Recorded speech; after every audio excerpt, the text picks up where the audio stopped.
Hey Taurus, welcome back to my channel. Thank you guys for your support on my previous video of yours. If you're new to my channel, please like, comment, and subscribe. It will mean a lot to me. This is going to be a reading on what are the shadows of the person you're dealing with.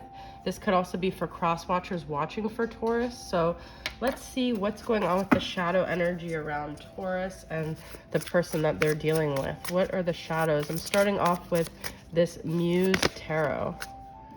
Got Justice and Three of Wands. Okay.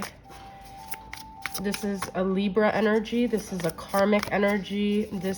I feel like they're waiting on something to be balanced. They're waiting on, they almost kind of feel in victim mode, like something has to happen for them to feel more at peace. Like they feel things are imbalanced. Like they haven't see things play out yet the way it would make them feel at peace here. We have Aries energy, and there's a control around this. It's almost like unless things go their way, they're not going to feel like justified. They can't, it's like actually keeping them up at night, like this sense of justice that they have. It's to the extreme, and this just could be something that they've always had to work on, and it's coming up really strong in this specific situation. This is Aries energy too, so you could be dealing with an Aries. We've got Seven of Swords. Yeah, it's like they feel like something was done to them, something underhanded, and they're waiting for like retribution here. We have the Hangman and Two of Wands. Yeah, and I feel like they're like disempowered from this situation. They feel like it's making them feel like victimized, okay? The Hangman can be a very much like a martyr victim energy. So this is also a Pisces energy. Like they cannot get over some injustice done to them. Now this could be an energy carrying from their childhood where they always felt victimized, and it's like they don't realize that they're the ones that can empower themselves, but this identity of being somebody who's been put in a situation they don't want to be put in, like they can't get over that. And I feel in a way they constantly recreate that scenario in their life because that's the vibration that they're always holding on to. Okay, so let's get into the Soul Activation Shadows edition here from Rising Sun Oracle. Let's get some clarity on that.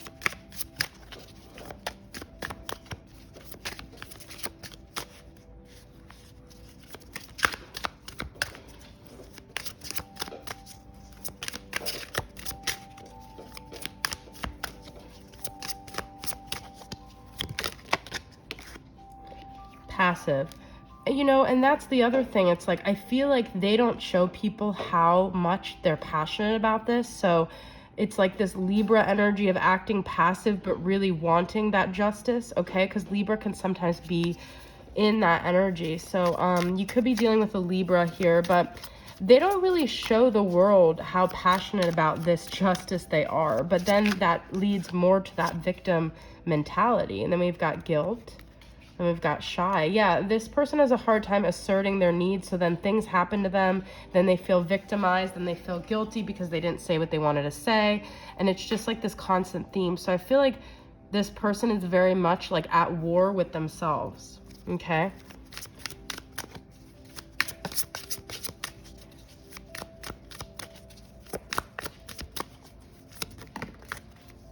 We've got materialistic, restless, and unexpressed. That's what I'm saying. They don't show up to the world authentically. They don't come to the world really showing who they are. Like who they show on the outside is very different from how they feel on the inside. It's also like they could be very restless when it comes to achieving things with money. They could be very focused on that external validation. I don't want to like say any labels, but I kind of get like a weak feeling from this person.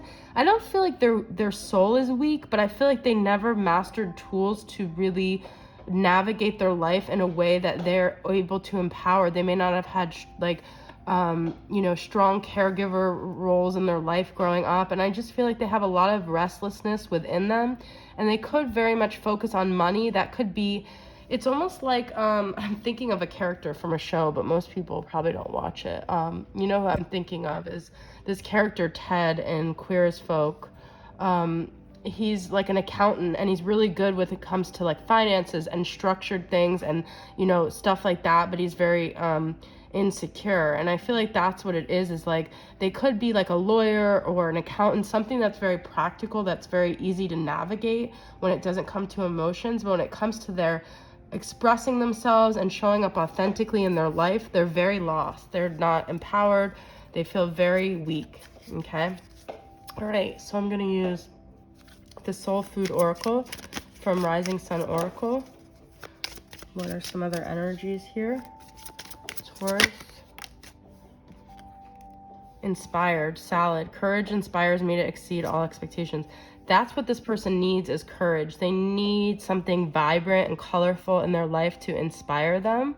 That could be you. You could be the light in this person's darkness and their confusion, but at the same time, they might shut you out because they're not used to that and they always go back to their regular state.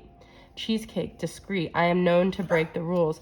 This is what they have to do as well. They have to go outside the lines of what they're used to doing. They've got to try something different. I just got to grab my dog. She's going to keep barking unless I take her out of that. So, I do feel they want to indulge. I do feel like they want to try something different, but they're scared. They're scared to really, it could even be some sexuality thing where they're like gay or bi or whatever, but they don't know how to express that. Maybe they had a very like overbearing family that didn't accept them and they have that fear, even if their family is not a part of their life still. Got meatloaf and bacon. This is, you know, what I got with this is like the meat of the situation. It's like they got to get to the heart of the matter. Like they're also not in touch with themselves. So I feel like they've got to get to this place of what is really going on for them. And I feel like that's what they haven't figured out.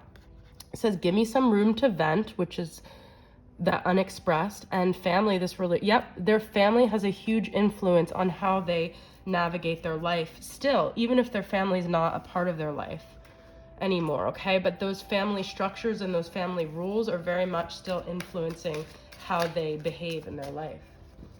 All right, we're gonna end with the Heart and Soul Love Oracle from Carrie from Celestial Forecast. So what does this person want to say at the heart of the matter? What is going on in their heart space here?